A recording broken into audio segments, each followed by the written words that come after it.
جس کی وجہ سے یہ سب ہوا وہ اپنی زندگی میں خوش ہے، لیکن اب تو میں یہی مشورہ دوں گی کہ اپنے شوہر کو کسی طرح مناؤ، اپنے معاملات بہتر کرو، کیونکہ تم لوگوں کو ایک دوسرا موقع ملا ہے، یہ سب کو نہیں ملتا۔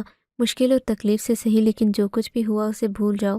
میں نے ہاں میں سر ہلا دیا جب جاوید سے بات کرنے کی کوشش کی۔ وہ نہ تو میرے ساتھ کوئی بد زبانی کر رہا تھا، نہ ہی کوئی بری بات کر رہا تھا، بس وہ بہت زیادہ پریشان تھا۔ اس کی شکل سے لگ رہا تھا وہ ٹھیک سے کھانا بھی نہیں کھاتا تھا۔ 1 مہینہ اسی طرح گزر گیا۔ پھر ہمیں ایک ایسی خبر ملی جسے سن کر ہمیں افسوس ہوا، لیکن اس بات پر یقین ہو گیا کہ مکافات عمل ضرور ہوتا ہے۔ عظمیٰ گھر سے بھاگ گئی تھی۔ یہ بات کسی کو پتہ نہیں تھی کیونکہ اس نے بات خاندان میں کسی کو نہیں بتائی، کیونکہ وہ انہی دنوں بھاگ گئی تھی۔ اس کے خاندان والے یہ بات چھپا رہے تھے۔ پورے 2 مہینے بعد اس کی لاش ملی، کیونکہ جس کے ساتھ وہ بھاگ گئی تھی اس نے اسے قتل کر کے کہیں پھینک دیا تھا۔ ہمیں اس بات پر بہت افسوس ہوا۔ چاہے کوئی کتنا ہی برا ہو، اس نے آپ کے لیے جتنے بھی ظلم کیا ہو، آپ اس کی موت نہیں مانگتے۔ میں نے بھی کبھی اس کے لیے برا نہیں مانگا تھا، لیکن میں یہ ضرور کہتی تھی کہ اس نے اچھا نہیں کیا ہمارے ساتھ، پر اس کو اس کے کیے کی سزا مل گئی تھی۔ وقت سے بڑا مرہم کوئی نہیں ہوتا۔ آہستہ آہستہ سب کچھ ٹھیک ہو گیا۔ ہم لوگوں نے ایک دوسرے پر کبھی بات ہی نہیں کریں گے، اس موضوع کو ایسے بھول جائیں گے جیسے یہ کبھی تھا ہی نہیں۔ طلاق کے موضوع پر بات کی جائے گی، نہ ہی حلالہ کے موضوع پر۔ آخر میں اتنا ہی کہنا چاہوں گی کہ اپنے آپ کو قابو میں رکھیں۔ طلاق وہ گولی ہے جو آپ کسی کو اپنی مرضی سے مارے یا پھر بنا مرضی کے، سامنے والا تو مر ہی جاتا ہے۔ لوگ کہتے ہیں کہ حلالہ کی سزا مرد کو دی گئی ہے، لیکن عورت کے لیے بھی یہ کسی سزا سے کم نہیں ہوتا۔ آپ کو اگر یہ کہانی اچھی لگی ہے تو اس ویڈیو کو لائک کیجیے، اور اس طرح کی مزید کہانیاں سننے کے لیے ہمارے چینل کو ضرور سبسکرائب کیجیے۔ کہانی سننے کا شکریہ۔ آپ سے ملاقات ہوگی اگلی ویڈیو میں، تب تک کے لیے اللہ حافظ۔